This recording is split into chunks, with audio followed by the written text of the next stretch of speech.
God. Lucas. Si Baha Willie. Go. Lucas.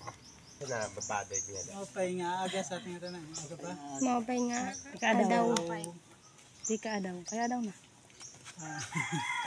Gusto kita tanan? Okay. So, bawat pagkatusan natin proper pag matisan word of God.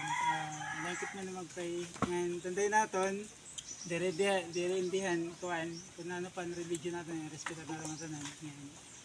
Actually, yung pili ko ang topic nga, connection lagi hapon sa group. Kung ano ang ibig sabihin sa mga maraming purpose. So, nagtubos po kit yan, mag-ampokit. Pinang respeto sa natin ano yung kangkaraon.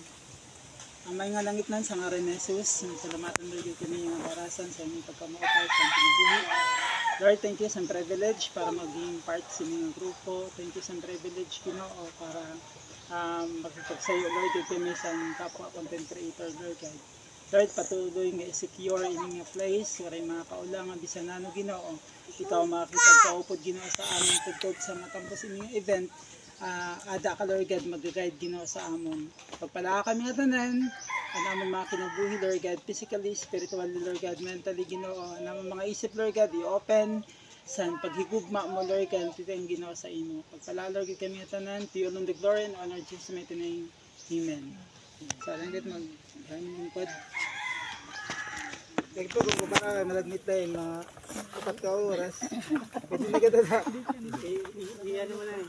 Okay.